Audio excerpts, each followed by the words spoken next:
This is Stephen Kotler, and you're listening to Your Superior Self. This is Christina Rasmussen, and this is Your Superior Self. Hi, this is Dave Meltzer, and this is Your Superior Self. Hi, I'm Anita Murjani, and this is Your Superior Self. Hi, this is Paul Selig, and this is Your Superior Self.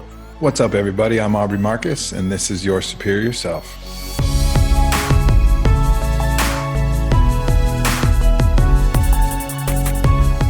What is up, beautiful people? Welcome back. I'm Trey Downs, and this is Your Superior Self.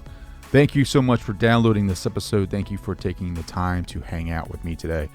I have a truly remarkable conversation with today's guest, and I cannot wait to share it with you because I think it's so very important how we take some of the most tragic parts of our lives and transform them into such beauty as today's guest did. His name is Dr. Fleet Maull. He's a renowned growth mindset teacher who delivers his training programs and seminars around the world, both in person and online, through the Heart Mind Institute. Dr. Maull founded the Prison Mindfulness Institute and National Prison Hospice Association, catalyzing two national movements while serving a 14-year mandatory minimum federal drug sentence. From 1985 to 1999, Dr. Maull developed the radical responsibility empowerment model that embraces 100% ownership for each and every circumstance we face.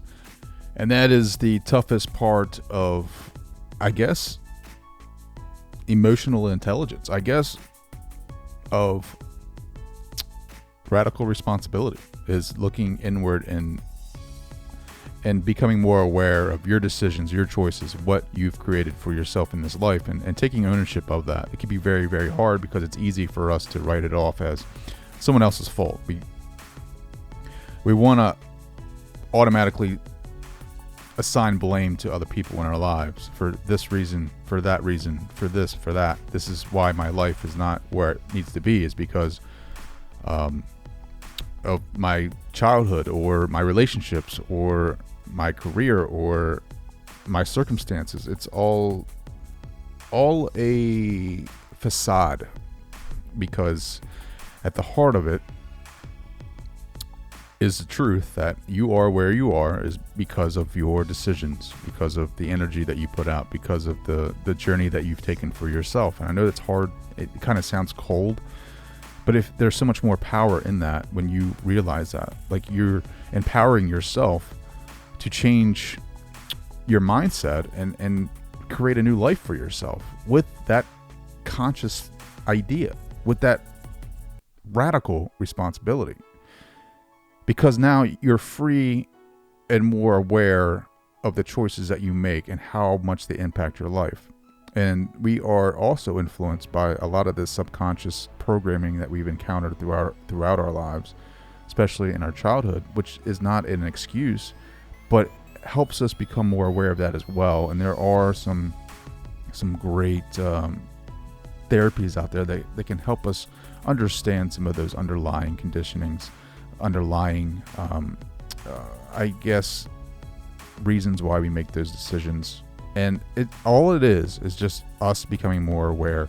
And that is why I like this conversation with Dr. Maull. So, when we can focus, the mind quiets down, and we're actually making a shift from one set of neural networks to the other. So we have to train our mind to be focused. That's job one. We have to train the mind to be able to focus and be attentive.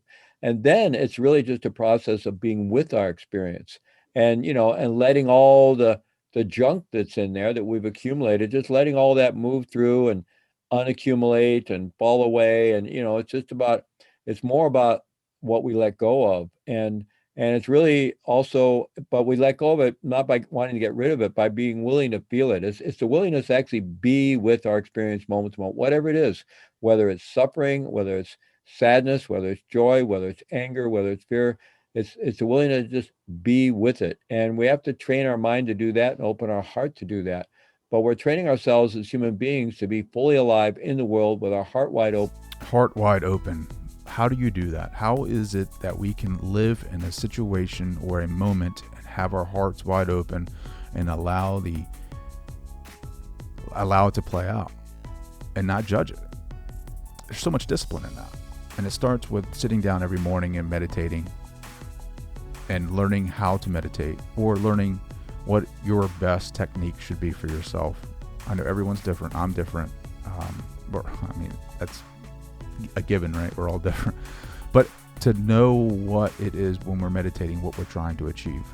And some people would try to achieve different things. I try to achieve that awareness, that seeing the body from outside of my perspective, and seeing the reactions that the body create in certain situations. I mean, meditation isn't just sitting down in the morning and meditating. You should try to meditate throughout the day consciously when you're in different situations, whether you're at the office or you're picking up your kids or you're doing different errands. You should try to meditate during those situations as well.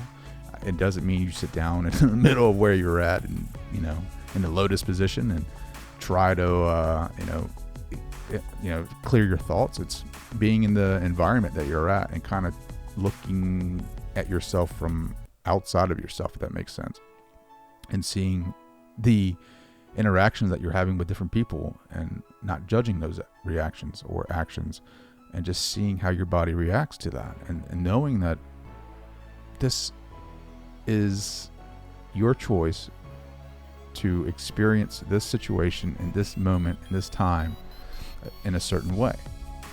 And the body doesn't help at times because it releases these certain chemicals that react in a either positive or negative effect in the body, and that is what triggers a lot of different reactions or emotions. But being conscious to that, like, so if you're sitting in line and let's say you're in traffic and you start to blame people for this traffic accumulating or an accident, and you're getting very negative and you're feeling very negative about the situation, you can totally change that around on itself and say that I've made this decision for myself. And I know it's hard, but it's like, you left the building at a certain time. You could have either left later or earlier. Now you're here, sitting here, and now is an opportunity to kind of be with yourself, to look at the body and see what it's doing. It's releasing cortisol because of the stress, and your body is feeling very anxious and very negative, and you can kind of turn around on itself and just allow the body to feel that and not judge it and say it's bad. Just see it, what it's doing and how it's reacting. And then you start progressing every day. And when you do this in different situations and you're allowing yourself to grow, you're allowing yourself to understand what the body is doing and what the mind is thinking.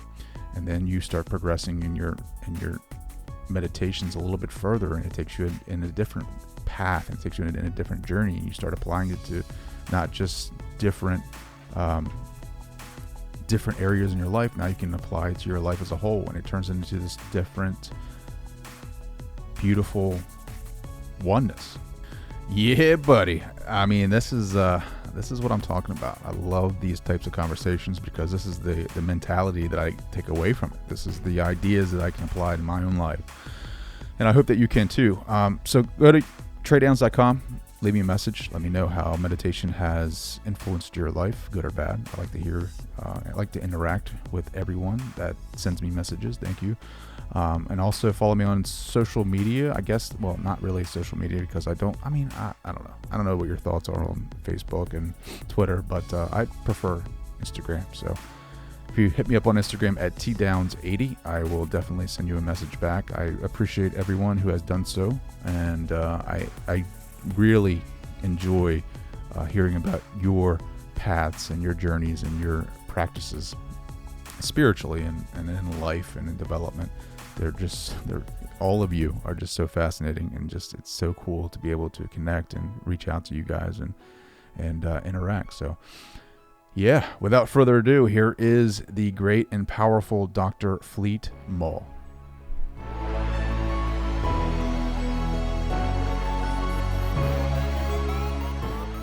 Hi, this is Fleet Maull, and this is Your Superior Self. I want to say thank you so much for joining the show, Dr. Maull. This is truly a pleasure. I've read some of your content. I've watched some of your videos. I think we're on the same wavelength. And thank you for taking the time. My pleasure. So why don't you go ahead and give us like a little bit of background, right? So, I mean, your story is very unique. It's very different. You have your PhD, but you also have served time. Can you kind of walk us through that? Yeah, I'll try to give you the I know sketch of it. it's pretty It's kind of a long story, but I came of age in the 60s, and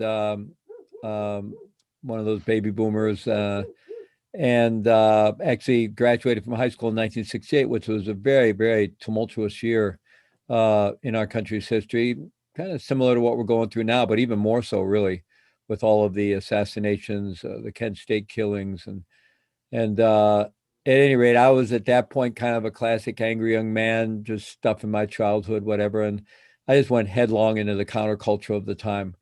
And just, went off to a university and majored in drug, sex, and rock and roll and radical politics.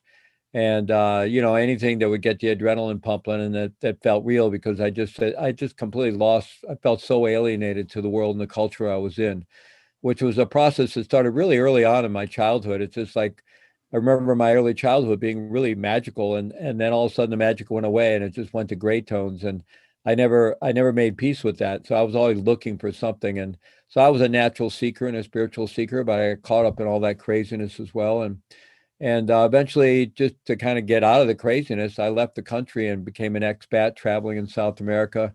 And again, just looking for something genuine, looking for something real. And I hadn't really been trained to do that. I've been trained to follow a program by my family. But if you do, if you stay on track, you'll be okay. If you don't, you're gonna be a bum or whatever. And of course, I wasn't following anybody's track, and I hadn't been trained not to do that. So it took me down a lot of twisted roads, like I think for a lot in my generation. And eventually, I did find my way into a very deep and genuine spiritual path with my first meditation teacher, Chogyam Trungpa Rinpoche, one of the great Tibetan masters to come to the West back in the 70s. And I went back to school and did a 3-year clinical training program in psychotherapy and counseling at a university that he started in Boulder, Colorado, called Naropa University. And but I still had all this shadow stuff going on that I hadn't managed to extricate myself from. And so I had this kind of crazy split life of spending about half the year in meditation retreats and traveling with my teacher and doing really sincerely deep work. And the other half of the year, going back to South America and being this smuggler and having this crazy lifestyle. And I knew the two didn't fit together, but I was kind of self-medicating around that cognitive dissonance, right? And so before I could untangle those pieces, I earned my way into a 14-year sabbatical in federal prison. I don't really mean to make light of it at all, because actually I was involved in something that was very harmful, and I have deep regrets about it. But I am proud about what I did with that time. I was initially sentenced to 30 years with no parole, and I pretty much thought my life was over. The paper the next day said I'd be 65 before I'd have any chance of release. So I pretty much thought it was over. And my son was 9 years old at the time, so I was absolutely devastated by what I'd done to him. I just really hit a wall, went through a complete dark night of the soul, and became radically dedicated to getting all the negativity out of my life and to really showing up and being of service. So I spent 14 years in a federal prison doing that, and it happened to be the U.S. Medical Center for Federal Prisoners in Springfield, Missouri, which is the maximum security federal prison hospital. And this was the AIDS epidemic was just really taking off in 1985. And this was a place of just a hellish place of tremendous suffering. It was they had a forensic unit with about 400 psychiatric patients, many of them being grossly over-medicated. They had, at least in my non-medical opinion, I'll say that to keep myself out of trouble. And they had about 600 medical patients who all came from the maximum security penitentiaries around the U.S., like Lewisburg and Atlanta and Lompoc and so forth. And they were brought there for medical treatment. And so they were bringing all the AIDS patients there from these penitentiaries, and they had them isolated back in the psych ward for their own protection. It was just a crazy time. But I was in the right place at the right time with another inmate to to start the first hospice program in a prison anywhere in the world, as far as we know, in 1987. And then I started an organization to take that model out into the world. And now there's probably, at least in this country, 75, 80 prison hospice programs in state and federal prisons. And so I spent that 14 years just really dedicated to service, to my own practice. I was literally practicing like my hair was on fire, I realized, it was really up. And, I had kind of ignored the ethical dimensions of my Buddhist tradition before that. I'd been focused more on awareness and the mind and all of that. And so I realized I had to really start honoring living based on the Buddhist precepts and dedicating myself to practice and to service. And I was just highly motivated. So it was kind of like my monastery time, although it was kind of like a social action monastery or something, because I was leading a very disciplined life and, not connected to the outside world very much. And, in prison, you're all wearing the same clothes. They give you eat at the same, it's a very regimented lifestyle. Other than that, it's a completely insane place, basically. But I was able to make a life for myself there. And I taught school was my day job for 14 years and taught meditation and did 12-step work and did the hospice work and got out when I was almost 50 years old. And life's been just one opportunity after another ever since then. I'm very grateful for that. Such an amazing story. A lot of my questions that I have for you is just around that type of awareness, that meditative, I guess, lifestyle that you've created for yourself. I mean, you talk about the opposites, right? Like you're living that meditative, that awareness type of lifestyle, going to school, and then you're living the complete opposite. It's like the yin and the yang, like right there before you go to prison. I mean, you had to be torn, like living both lifestyles, doing completely different things, and then going to prison for 14 years because of one of them. Did that need for service in prison come from the other side of you, the other half of you that was practicing that type of awareness, that type of meditative approach to life? Yeah, very much so. Before I went to prison, I had managed to compartmentalize my life. I just, which I think many people do. But anyway, I was particularly good at it. And there was certainly cognitive dissonance. I knew these parts of my life didn't fit together. I was actually, wanted to get out, was trying to get out. I actually finally did quit. And, the proverbial last run is when things went south, and I actually escaped the situation, but it later caught up with me. And other people I've been involved with also went on and continued smuggling, and then they got busted and decided to invite me to the party. So that's why I got a heavy sentence. I just, for my own ethical reasons, wouldn't cooperate against somebody else. I just couldn't see somebody else doing my time. So, like it or not, I ended up doing a lot of other people's time. And I got charged with the so-called kingpin statute, right? Which is they just, picking, in any kind of drug trafficking activity, there's a lot of people and everybody's all, there's a lot of different connections. You can just put a dot in the middle somewhere and connect a whole bunch of people and call that dot the kingpin, right? And so that was me, because I refused to testify against others, and others were more than willing to testify against me, it turned out. So I ended up with all this time. But I made a decision when I got there, because I realized the minute I got there, I spent 7 months during going through my trial and sentencing. I went to trial just because I really did not feel I was guilty of this so-called kingpin statute. I would have pled guilty to the rest of it and put myself at the mercy of the court. But I felt like I had to contest this one charge, but I ended up being convicted on it. And so that was a hellish time for 7 months. When I got to the federal prison, it was kind of a relief, because here's this big place. You could move around. There was a workout room. There was a yard. I could get a job. It was a much different environment. But at the same time, I realized within a few days of being there that it was its own hell realm for so many people, because I was seeing men being wheeled around the place in wheelchairs, just emaciated from cancer and AIDS and other illnesses, liver disease, paraplegics, quadriplegics, men who were blind, being, somebody helping them down a corridor. Can you imagine being in prison? Scary enough being in prison, but can you imagine being blind? And And so I was seeing all the, it was when I first, it really felt like a Fellini movie or something, just grotesque suffering. And that really shook me out of the, as you can imagine, I was pretty caught up in my own drama at that moment. You know, I'd gotten this 30-year no parole sentence. I thought my life was pretty much over as I'd known it. I just completely had really torched my own life. I felt like I'd, just so devastatingly had, hurt my family and let my teacher down, my community. And, so I was very much caught up in that drama. And then I hit this place and it just shook me out of that. And I just immediately started trying to figure out how can I show up and be of service here and continue my own training. And that was largely, it was many influences. I mean, I grew up with a good family. We had our issues. There was alcoholism in the family. And, so that created this whole shadow thing in the family. I'm sure led to a lot of my issues. But apart from that, it was basically a good middle-class family. And I got a lot of good values from my family. But my spiritual teacher, Chogyam Trungpa Rinpoche, as far as I could see, and I watched him pretty closely. I'm from Missouri, so the show me state. So I was a natural skeptic.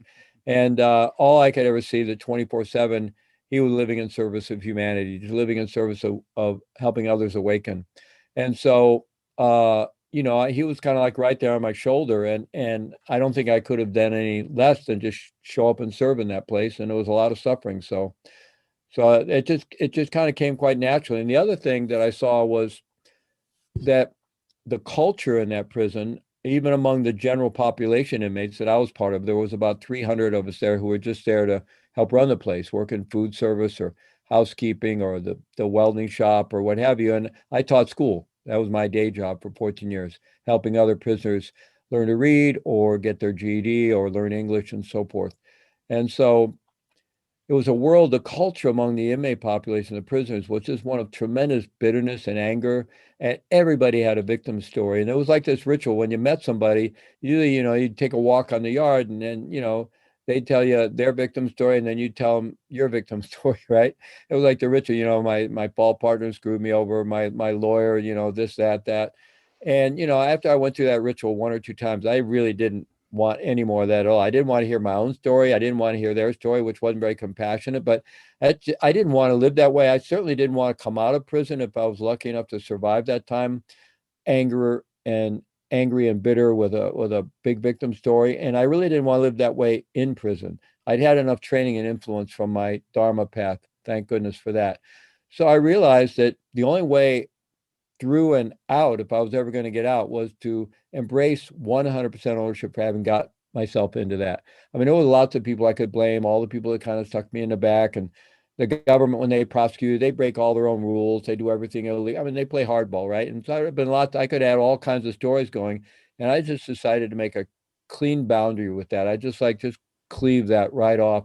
And I'm going to focus on one and one only thing: how I got myself in here, and how I'm going to get myself through this and out in a good way. And that's really where the model I eventually started calling radical responsibility came from. Radical responsibility. Just taking complete ownership of what it is. I don't even know the patience that you had to have for yourself, right? That forgiveness of yourself for being in there and then being in the moment. 14 years is a long time to be in a place like that, especially where they basically tell you what to do every hour of your day. Thank God for meditation, right? Being able to be in the moment, right? So talk about that. When I'm assuming you're in your, if you did 14 years, you're probably in mid-30s. When did you become introduced to meditation, and when did it change your life? I actually got interested in Buddhism early on. I was raised Catholic, and I had a good education. I went to a Jesuit prep school, if you will, a high school, and Jesuits are good educators. And it was in a comparative religion class, my sophomore year, that I read some Buddhist texts and some Hindu texts, kind of traditional scriptures. And it was the first time I'd read anything that really made any sense to me. I'd kind of lost my Catholic faith early on. And, today I really appreciate all our great religious traditions in lots of ways. But the kind of catechismal pre-Vatican II theology that was being presented to us back then, I just had never connected with that ever, really. Even I remember in kindergarten thinking, And so, didn't connect with that. And so I read these things. It was the first thing I connected with. And then I think that same year, somebody gave me a book called Zen and the Art of Archery by Herigel, a German who spent a long time living in Japan and got involved in the discipline of Kyudo or Zen archery, which had both a Shinto and a Buddhist background to it. And it's basically in learning that discipline of Zen archery or Kyudo, you're really right up against the wall of your own ego. And it's a whole deconstructive and transformational process. So when I read that book, I remember realizing, oh, I'm a Buddhist. I get it. And that was the summer after my sophomore year in high school. Now, this was Missouri. There weren't a lot of other people interested in that kind of thing. When I went off to college, a little bit here and there. But there weren't a lot of avenues for me to continue my interest. And when I left and was traveling in South America, meeting other travelers on the road, I, started learning a lot more. And eventually I zeroed in on Tibetan Buddhism and the only 4 or 5 books that were available at that time. Now there's probably thousands, but there were like the Evans Wentz books were. So I was, living high up in the Andes Mountains in Peru with my books, trying to meditate on my own. I also had a little book called The Secret of the Golden Flower, which was a Taoist text with the forward. The forward was by Carl Jung, the depth psychologist, and trying to figure out how to practice on my own. And I wasn't getting very far. It was hit and miss, but then travelers showed up down there. I lived in a very remote place, but people would find us, and some people showed up and stayed with us for a few days, and they had a copy of Rolling Stone magazine from, I think, the early fall of 1974, which had this big feature story spread about the founding summer of then Naropa Institute, now Naropa University, with Trungpa Rinpoche there, Ram Dass there. And I saw this and I just knew I had to go. In fact, I saw Trungpa Rinpoche's name and it just kind of grabbed me. I knew I had to go there. And so I eventually found a way to get back to the States and enrolled in a master's in, then it was called Buddhist and Western Psychology. It's now called Contemplative Psychotherapy. But I enrolled in that program mostly, not that I wanted to become a psychologist particularly, although that had been one of my majors in undergraduate school, but it was because that program had the most meditation in it. That's what I was interested in. So I managed to go there and sadly, I funded my way through with part-time drug smuggling. I would disappear once, twice a year and do that.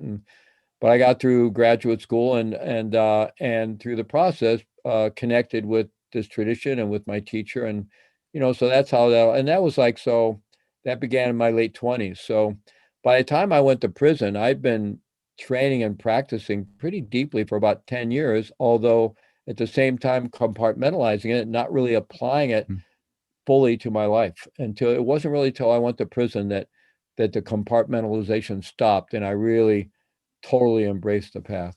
Yeah, because your other life was no more, right? Like you had no other choice but to be all of that. How did you said you went and met your spiritual teacher? Like, how did that relationship like come about? You went and sought him out, and then how did you introduce yourself? Did you have to like prove to him that you would be a student? Was he like, all right, I'll be your mentor? Like, what did that look like? Well, he already had a lot of students at that time. I mean, he came, he escaped Tibet in the 1950s when the communists overtook Tibet, and then he was India, and then eventually he was studying at Oxford, and then he came to the U.S. I think in 1970, and so when I got to Naropa University, it was 1977. So he'd been in the U.S. and developing, and they started their own school, so they already had quite a thing going. And he had a major center in Vermont, as well as the center there in Colorado, and small centers already all over the country. So he had a lot of students. And so I was going to the university that he founded. And actually, the first year I was at school, he was on retreat. So I didn't meet him until I'd been there a year. And during the summer sessions, he would teach this big class, 300 or 400 people would go, and once a week. And so that's the first time I saw him was going to that class. And I remember meeting him on the way out. He stopped. I happened to be by the door. He said hello, asked me where I was from and so forth.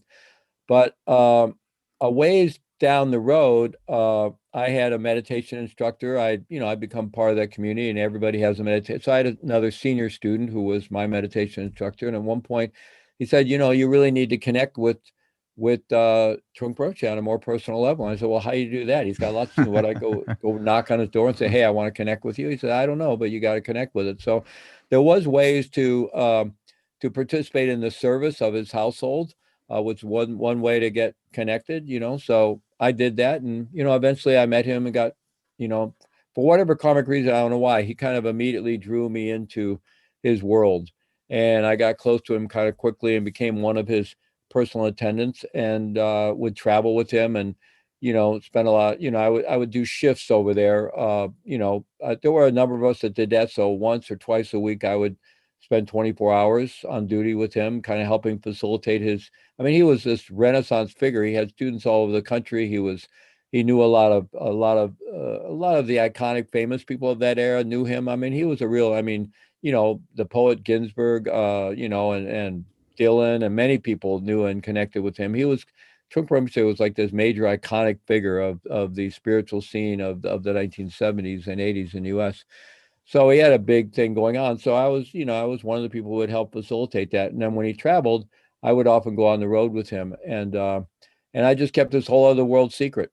And it wasn't until, I actually realized I was going to be indicted that I went to him and revealed to him that I'd had this going all the time, and expressed my regret about it and asked him what to do. I actually asked him at that time whether this was some kind of, at that time, the whole drug war phenomena. And this was when Reagan was president. And I said, is this some cultural thing I should just escape and, go to live in a monastery in India or something? Or do I need to stay and face this, or what should I do? And I didn't ask him that directly. He was in Canada. I had a friend of mine that had a similar relationship go and who was up there, ask him. And from what I hear, he sat with it for 4 or 5 days. And then the word came back. He said, you should stay and face it.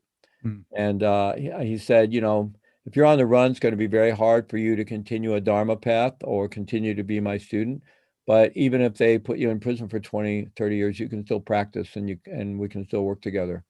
And so I did. I turned myself in when I was indicted. That was actually about the first time I ever took anybody's advice. And I've never regretted it. Well, it's kind of crazy, right? Like, so if you're that good at meditation and that good at working on your Dharma, are you really in prison? You know what I mean? Like, I feel like you can be, like, meditation takes you to a place. I know it takes me to a place that is outside of this consciousness, that is outside of this realm, this form, this reality of form, right? Like, I feel like I can lift that veil a bit, but in prison, I feel like, you could do that if you are that good at meditation.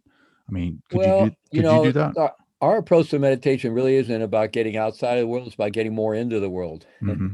It's about being fully present and fully aware. And it does help us unhook from our neurotic connection to the world, our fear-based, insecure, neurotic, fixated connection to the world. But it's really about being more present and feeling more intensely.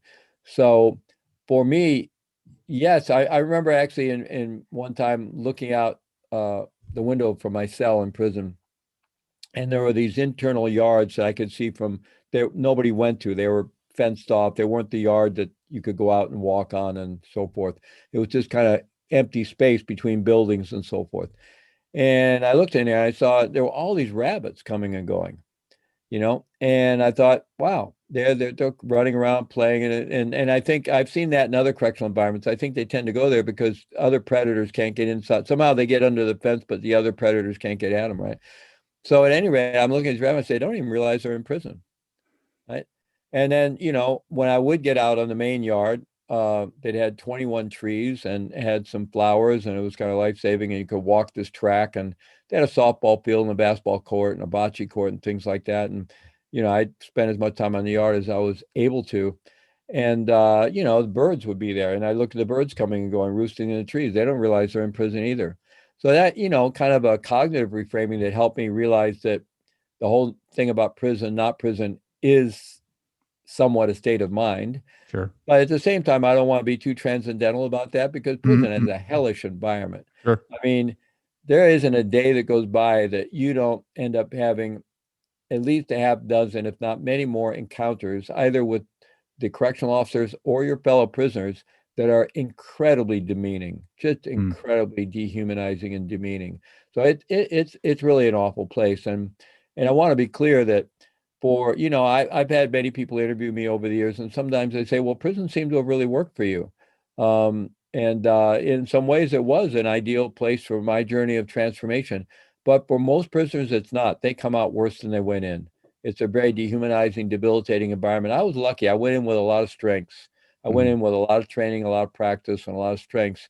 So I was able to turn that into kind of my transformational practice place and monastery of sorts. But that's very difficult to do. So, but at the same time, I was really practicing very, very intensely. And I eventually managed to kind of one place where practice became really real for me, because I had so many experiences around my teacher that were just really, transformative experiences, and experiences of being in a very free state of mind and a very kind of open, Like an all being, like all oneness kind of state. those kind of states, and but just very powerful states. But a lot of it had to do with being around him, right? And he was always telling us, the I didn't hang around me, get some contact. I go do the work. You're supposed to, do the work yourself. So you have this to give to others. And I'd also had in retreat, I'd had powerful meditative experiences and so forth. But it was sitting there and doing my practice in my cell in that prison when I started to have these profound experiences there, where there was nothing to support that. And I was experiencing myself in a state of joy here in this prison cell, in a place where there was nothing to be joyful about. And that's when I realized, oh, this stuff's really real. And, it wasn't like I walked around in prison blissed out, but I was in a basically positive, cheerful state of mind most of the time, almost all the time, which was weird. And I didn't really tell people that, or I might have gotten locked up in the psych ward, right? But I was able to do that in prison. And it was an interesting place to live because it is so intense. It's so overcrowded. I lived on a unit, a general population unit, on a floor that was originally a medical floor designed for 50 patients. And we usually had 180 to 185 men living on that floor, just packed in like sardines. No air conditioning in the summer in Southwest Missouri. And very intense environment, a fight waiting around every corner, and just a very intense environment. And it was just in your face all the time. And so you were acutely aware of your state of mind. Like, if you weren't if your mind wasn't really settled, you were going to be profoundly irritated a lot of the time, right? And anytime I came out of my cell into that craziness, I could tell right away where my state of mind, my practice was at, because I was here like, oh, interesting, look at all that energy, or And so in some ways it was a great place to practice. It's not that I would wish it for anyone, but for me, it ended up being a very powerful place to practice all those years. I can only imagine. And being in a cell, you don't have the luxury of having guided meditation with headsets or anything like that. I'm sure you had to do it old style with the counting of the breaths. Is that how you did your meditation? Like, I do counting breath practice, but that's not the only style. But basically, mindfulness of body, mindfulness of breathing, and using a variety of techniques. And I was also, I practice in the Tibetan Buddhist tradition, so there's a lot of inner yogic practices as well. But the foundational training is basically training your mind, mindfulness of body, mindfulness of breath. You focus your mind on the body and the breath. When the mind wanders, you bring it back. Wanders again, you bring it back again. And in that way, you train your mind, and you're able to stabilize your attention and then gain access to innate qualities of awareness. What has been you described it a little bit, but like, what has been the biggest, I guess, like most extraordinary experience while meditating that you've had? Well, I don't know. I don't like to get into that too much. I'd say, the more what I will say about that is when it's the absence of the sense of me. When it's a quality of being that's not self-reference to me or I or what I'm experiencing. So they're almost like non-experiences. They're supposed to being big deal experiences. They're like non-experiences. But that's a tremendously liberating experience to not have that constant self-preoccupation going. So when that falls away, it's just like a big relief. I'm so trying to get there too. Like I feel like the 70s were very instrumental in this consciousness game. Like, you talked about Ram Dass, Robert Monroe, right? Like I mean, there's so many key players that came out of that era. I just feel like I'm reading a lot of their texts, and Bob Monroe had hemisync. Ram Dass did LSD. I don't know. I'm trying to find that for myself, right? Like I'm trying to get into different meditative states and find that oneness and experience that, because like the way or the how they're explaining that, the way that you're explaining that, right? Like that I just feel like that's the game of it. But the problem is like coming back to reality and feeling that struggle and feeling that suffering, right? Like I feel like Ram Dass, I've been reading a lot of his stuff lately, and like he talks about the name of the game being free, and free is being able to have that suffering but be human, right? Like being on that line of blissed out and suffering, but being in the middle and being able to see the entire picture and live your life in the moment and enjoy the moment for what it is. Like, don't worry about 3 weeks from now, be here right now. And it's I don't know. I'm still learning. I'm very early in my journey. What are some, what's some advice that you would give me in that? Well, at least according to my tradition in basic, and it's common across the various Buddhist traditions, whether it's Zen or Tibetan Buddhism or Vipassana or different Buddhist traditions. And it's true in other contemplative traditions as well. I mean, we often have this idea there's somewhere to get to, there's some particular meditative state to have, and those notions are actually counterproductive, because there isn't anywhere to get to, and there isn't any particular meditative state to have. And as long as we keep looking for that, we're just going to continue to make ourselves unhappy. And it's, really in an ultimate sense, we're already there, but we don't realize it. So it's really about meditation is more of it's training the mind to begin with. There's no getting what you have to train your mind to be present, right? Because we are so lost in our constant chatter of our brain, right? And even we understand now in neurobiological terms that we're training ourselves to make the shift from what's called the default mode network of the brain, which is a set of neural pathways in the brain that's active when we don't direct our attention. And that's the noisy chatterbox monkey mind part of our brain. And then when we engage something and we focus, then we engage what's called the task positive network, which stabilizes our attention. And those two neural networks, the default mode network and the task positive network, are mutually inhibitory. So the extent that we engage, I mean, we all know, like if you're really trying to thread a needle or bait a hook, or you're focusing on returning a serve or hitting a fastball, you're not thinking. If you are, you're gonna strike out, right? So, when we can focus, the mind quiets down, and we're actually making a shift from one set of neural networks to the other. So we have to train our mind to be focused. That's job one. We have to train the mind to be able to focus and be attentive. And then it's really just a process of being with our experience, and and letting all the junk that's in there that we've accumulated, just letting all that move through and unaccumulate and fall away. And it's more about what we let go of. And it's really also, but we let go of it not by wanting to get rid of it, by being willing to feel it. It's the willingness to actually be with our experience moment to moment, whatever it is, whether it's suffering, whether it's sadness, whether it's joy, whether it's anger, whether it's fear. It's the willingness to just be with it. And we have to train our mind to do that and open our heart to do that. But we're training ourselves as human beings to be fully alive in the world with our heart wide open, experiencing both the joy and pain of being alive as a human being. And there's no escape. Often people get the idea that the spiritual path is some kind of transcendental escape, but it's not. It's actually going deeper into our humanity. Deeper into the humanity. How do you have an open heart in prison, though? Like, that's the thing. Like, how do you love? Like, how do you love any person that is in that, like you were talking about, describing it, right? Like, yeah, well, the word love might be a little loaded, but depending on how we use it. We know open heart, just being open-hearted, right? And so when I was in prison, what most prisoners do, quite probably rationally in a sense, is they really try to shut down and numb themselves out because they don't want to be there, and they just want their time to go by, and they want to just sleepwalk through it if they can. So they're very often, unless they're kind of out of control and got a lot of problems, and then they're usually in all kinds of struggles in prison. But if they have their act together at all, they just get a routine going. They go to work, they work out, they have this routine, and you just kind of get into your routine and you just get numbed out.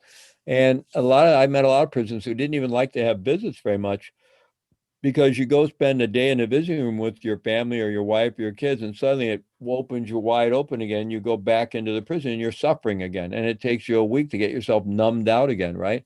And of course, I'd had enough training, fortunately, and I didn't want to live that way. And originally I thought I was going to be in 30 years. So I figured out how the system worked. And you used to get a lot of good time if you stayed out of trouble. So eventually I learned that, if I stayed out of trouble, that I would do the time I did, which ended up being 14 years. But it was still a really long time. And I couldn't just throw away that much of my life. So I wanted to, I liked having visits because it did open me up, and I really wanted to be alive and open. I mean, I was serious about practice at that point. So, I took care of myself as well. It's not about being reckless. It's not, prison's a very dangerous place. And I learned, fortunately, pretty early on how to carry myself in there, because if you carry yourself too passively or too weakly, you're going to attract predators. And if you carry yourself belligerently, you're going to attract challengers. But if you're aware and you're kind of self-contained and you're respectful to other people, you avoid most of the BS, right? I mean, in 14 years, I probably got into about, 6 beefs that were potentially very dangerous. One really could have gotten extremely dangerous. But that's I probably avoided 10,000 of them. Sure. So that's pretty good in 14 years. And that was just basically through mindfulness and awareness and learning how to carry myself. But, also the other thing that happened to me, there were always, I would keep myself very busy in prison. So I wasn't looking to hang out. But eventually I'd always attract some people, and I'd have a small crew or buddies or something that we'd hang out, or we'd go out in the yard and shoot baskets or something. And of course, most people were only at that prison for a year and a half. And so I went through, a number of those groups of friends over the years, quite a few. And so at one point I had these 2 or 3 guys I was hanging out with for a while, and they had got this thing going. I participated in it, probably not the best thing, but we all kind of kept this top 5 list of who we thought were like the most despicable, human beings on the unit with us, that made everybody's life entirely miserable, right? And of course, it was coming out of their own misery. But I mean, there are people among your fellow prisoners that they seem dedicated 24/7 to make, they're obviously very unhappy, and they want to make everybody else miserable too. And I mean, until you go to prison, you can't, you have no idea what inconsiderate or unconscious behavior is until you go to a prison. And so we'd compare that. We'd be walking down, somebody say, oh yeah, so-and-so's like, he's one on my list. And I might say, he's only like 4 on my list. That's nothing. And somehow the guys that would be on those lists would always somehow worm their way into my life. They would end up being one of my students at the school, or I don't know, somehow they'd always get through the cracks of my armor. And it wasn't like we necessarily, they didn't change, but it was like I couldn't reject them anymore. I couldn't reject their humanity, right?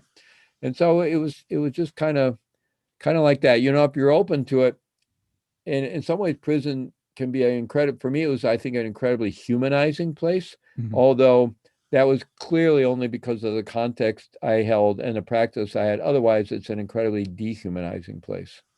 What are some of the transitions that you saw in those prisoners that came to you, like those people that were on those lists, and then you started teaching them? Like, obviously there had to have been some, tremendous transitions. Well, the guys I was referencing weren't people that necessarily that I was teaching, or that really, I was teaching them in school, maybe, to get their GED, but they weren't guys that were really, it's not that they changed. Some of them remained just as obnoxious as they were. It's just that I couldn't reject them anymore, because somehow I'd seen their humanity. I'd seen them, on the phone crying because their wife was taking their kids away, or I'd seen some part of their humanity, and I just could no longer reject them. Yeah, the humanity in it, right? Like it's seeing it's seeing yourself and other people, like even people that just, like you were talking about, the people on your list that just get under your skin, that just find ways to make your life hell. But it's seeing the humanness in them, seeing that it's like a mirror almost, right? Like you're seeing the things that you don't like about yourself and other people. Well, that's one of the great insights of Western psychology, is that which bothers us in other people is the best mirror into our own stuff, because it's very hard to see our own stuff. If it didn't have some connection to our own stuff, it wouldn't bother us so much. So if it's something that really pushes our buttons, then there's information for us there. Absolutely. Mm. One of the things we might touch on, I mean, for your listeners, just the kind of irony of things, so I spent 14 years in a maximum security prison, and I got out. I was almost 50 when I got out. That was 21 years ago, or going on 22 years ago. And, I had a serious criminal record. And today, what do I spend a great deal of my time doing? Today, I spend a great deal of my time training correctional officers and training police and other law enforcement and probation and parole officers in mindfulness and emotional intelligence. So how's that for irony, and how's that for, That is kind of crazy. blowing our minds about what's possible, Do they get the idea of emotional intelligence, like being able to turn the brain in on itself and seeing how the body reacts? What's your question about that? So like, is it hard? Like, is it hard? How do you, I guess it's not a hard concept to understand, but how do you teach that to people that never heard about emotional intelligence? Well, I use Daniel Goleman's model. He has 4 quadrants of emotional intelligence. So the first is self-awareness. So all the ways in which we can develop more awareness about kind of what makes us tick, and have more awareness around all of our own habitual patterns and hot buttons, emotional triggers, and the unconscious core beliefs that drive a lot of our thoughts, feelings, and behaviors, and a lot of negative limiting core beliefs. And the more we become aware of all that in an empathic way, we develop greater self-understanding and self-empathy. And that naturally leads to greater ability to self-manage, which is the second quadrant, emotion regulation, self-management. And we can learn lots of skills for that, breath regulation techniques and meditation. If you're angry, count to 10 before you do anything, all kinds of state shifting techniques, the way to better regulate our own emotions and our own behaviors. So that's the second quadrant. And then the third is social awareness or environmental awareness. So, that's extending that same self-awareness outward and developing, an empathic connection with others, and the ability to really sense into what other people are feeling and needing. And then, since we're getting better and more accurate data about the world around us, we're just naturally more skillful with people. And that's the fourth quadrant, which is, skillful communication, relationship management. And then, of course, you can practice all kinds of skills there, all the different models of communication and mediation and all that. So, and they're all self-reinforcing. So it's a pretty easy model for people to understand. And it's very mainstream out in the world of leadership and so forth. So that's fairly easy to introduce. And it's also pretty easy for people to understand how mindfulness or meditation or mindfulness training is, it just fits with emotional intelligence like a glove. Because how do you become self-aware? Well, you pay attention to yourself, right? Mm-hmm. And so how do you become more socially aware? By being awake and present and paying attention, right? So there's the model we call mindfulness-based emotional intelligence that we bring into, we didn't start with correctional officers. We started, I started another organization I started while I was in prison. Prison Dharma Network was about supporting prisoners interested in Buddhism and meditation. And eventually we developed a secular version of that called Prison Mindfulness Institute, which is wanting to get, secular evidence-based mindfulness interventions into the whole criminal justice world for at-risk, incarcerated, and returning youth and adults. And so that organization is a thriving organization. I started in my prison cell in 1989. Today, it's a thriving organization with members around the world, and we have programs in prisons all over the U.S. and many internationally as well. And so we were doing that work for 10 years before I got out of prison. And then, I got out of the first 10 years after I got out. We're still mostly working with prisoners. Then eventually, we always wanted to work with the COs too. And eventually we got the opportunity to start working with correctional officers. And today, I'm working with police and probation and parole. I've done work with U.S. Border Patrol. And those folks are really suffering. They're incredibly high stress jobs where they're experiencing chronic stress and constant primary and secondary trauma exposure. And the health statistics for correctional officers that work in medium to high security facilities, really kind of on the tier with inmates, for 20 years or more, have a life expectancy of about 59 years, which is 2 decades less than the general population. They're dying of suicide, and they're dying of all the chronic stress related ailments, and they're prone to alcoholism and all kinds of addictions and domestic violence and all kinds, because they're working in a state of hypervigilance all the time, and in a very unhealthy way. So in many ways, that field is awakening to how self-destructive the way they've been approaching their jobs is, and they're really open. They're soaking it up like a sponge. And of course, what happened, after the George Floyd tragedy and this whole kind of defund the police thing and all this social unrest, police departments are really looking for help. So there's an interest now in learning to do their job in different ways. I love it. I love what you're doing. I think it's very interesting how you go from an inmate to building an institution that are helping patrol officers and helping with people inside the system, and helping them gain some more awareness and mindfulness tips, and helping them, because I agree with you. I think the stress related like cancer and anxiety and everything like that is all induced by stress, and our bodies, like living in that fight or flight response all the time, like they are, can do terrible damage to our bodies. And being able to recognize that, and putting in mindful meditation practices in our lives to help kind of reduce those fight or flight responses can reduce significantly different type of illness. And I appreciate what you're doing. I think it's great. And it's just kind of cool that it started out in your prison cell all those years ago, and now it's turned into what it is today. How did that idea come up? Like, what was the aha moment for that? Well, actually, I started doing some writing when I was in prison, and managed to get some of my writing. And I was writing about the life of a Buddhist prisoner, right? What was it like to try to practice meditation in prison and follow my Buddhist path in prison? And I managed to get writing published in some of the journals, like one that was called the Shambhala Sun. It's now called Lion's Roar, and Tricycle Magazine, and some of the others. And so I was, people knew about me a little bit, and prisoners were starting to reach out for prisoners were getting interested in meditation and Buddhism, and they were reaching out to various meditation centers around the country. And most of these centers didn't have a clue what to do or how to, because, Christian prison ministry is very well developed, but Buddhist prison ministry was almost non-existent. And so they started sending letters to me and thinking, well, we don't know what to do with it. And so I started corresponding with some prisoners. I couldn't correspond with other federal prisoners. That was definitely not allowed. I wasn't able to do that. But I kind of got away with corresponding with other prisoners who were in state prisons or county jails. It was kind of a gray area, but they didn't stop me, so I just kept doing it. And so I'd get a letter from a prisoner and read it. And I worked in the education department as a school teacher, and they had the kind of the printing press for the prison was there, part of the education department.